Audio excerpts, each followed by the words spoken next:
Okay. Secretary of Treasury Janet Yellen says that the United States is prepared and able to fund two wars at the same time. Is this true? Is this bluffing?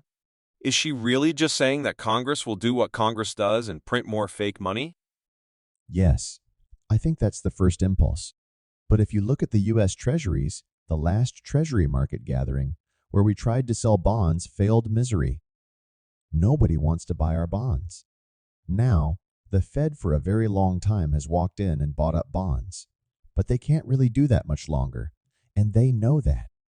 You've also flooded the market with cash, and how much longer can you keep that up? I mean, these are all the questions that competent financial analysts like Alistair MacLeod in London, and I think Mohamed El-Arian, they're all trying to answer these questions.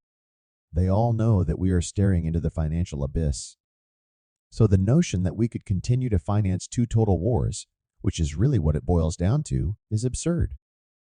It's nonsensical, but I think that this government has chosen implosion and destruction over embracing the truth and becoming rational. Any rational man would say, wait a minute, we can't do this. A rational man would pick up the phone and say, look, baby, you can't do what you're doing. We can't afford it. We're not going to support it. The same thing is true in thief, make peace, or get out. It's over. We can't afford it. That's where we're headed. Nobody wants to do that. Yeah, okay.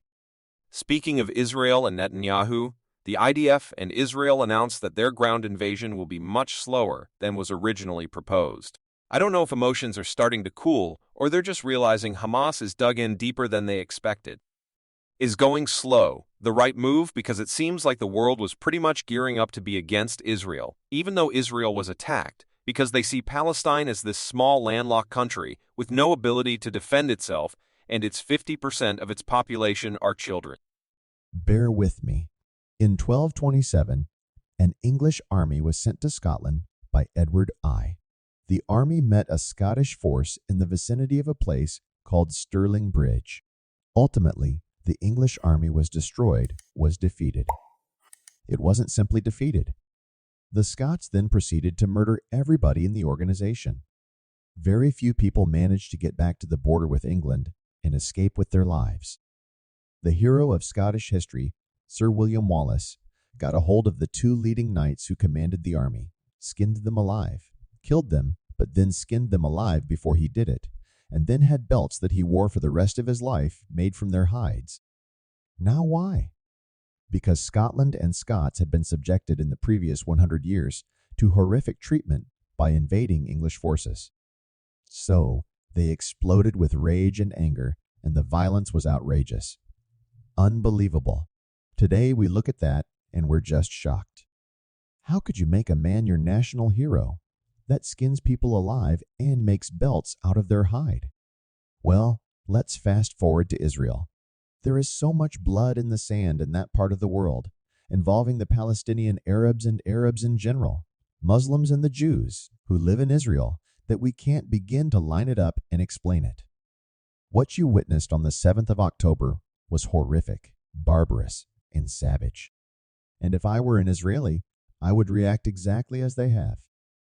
But it shouldn't come as a surprise because the people living in Gaza have been living in what some people term the largest open-air concentration camp in the world. Now, some of that is their fault, and some of it is the fault, frankly, of the Israelis and also of the Arab states in the region, because you have Arab states in the region with enormous quantities of money who could have always intervened to help the people in Gaza and find a way out, even if it meant relocating them. But the Arab states in the region didn't want to do that. They didn't want any of these people in their country. And they saw value in maintaining the Palestinian Arab in a terrible position because it represented a permanent threat and irritant to the Israelis. Now, the Israelis, in the meantime, could they have done things differently? Well, of course, but we don't know the whole story. We can't recount everything here. My point is that this is not something that suddenly happened that was never going to happen. This was inevitable. The circumstances changed, and it happened. The question is, What are you going to do about it? And the Israelis have decided that it's time for the people in Gaza to go away. This is not an exercise in counterinsurgency. The Israelis are not clearing and holding something. They are expelling or killing, and then permanently removing whatever they find. And their view is, if you're there with Hamas, if you're in the vicinity of Hamas, you're an enemy. You're a combatant. You deserve to die. Now, we in the United States, as a general rule, do not support collective punishment, which is what we're talking about. We find that unacceptable, violating the so-called laws of war and humanity, but that's what's happening. And the Israelis, as a result, have provoked the entire Muslim world. I told a friend of mine who we've known each other for years. He's also an Israeli citizen. And he pointed out, he said, Douglas, we have managed something no one else in history has done. We have united the Sunni and the Shia. Well, he's right. He's right. That's the problem. And never before have the Israelis had to face in direct combat Turkeys, Persians, and Arabs all together. That's where we're headed. That's why I wrote the piece I did in the American Conservative called Avoiding Armageddon.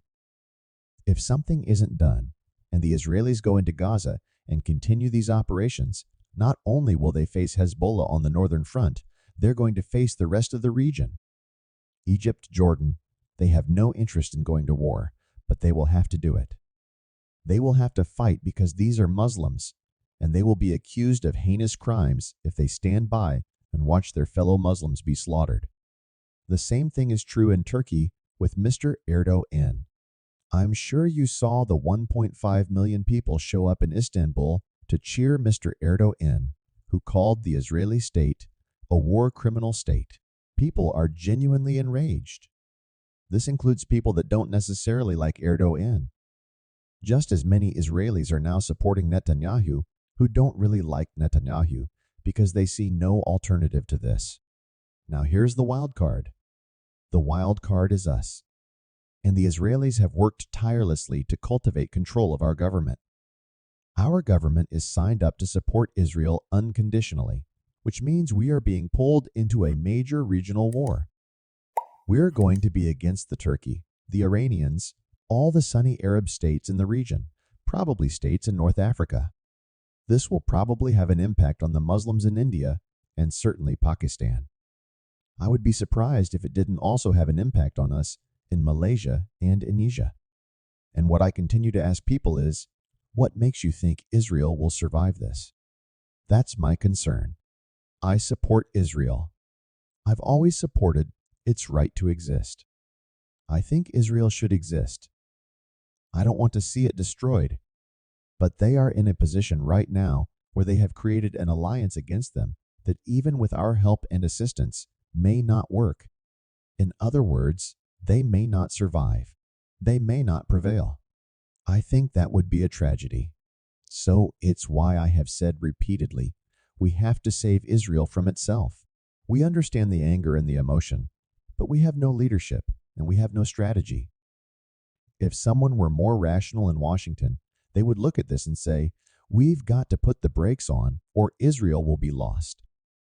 And what we don't understand is that in 1973, which is the last major conflict the Israelis fought with Egypt and Syria, that part of the world was very different. Today, these countries contain hundreds of millions of people who are much better educated than they were in 1973.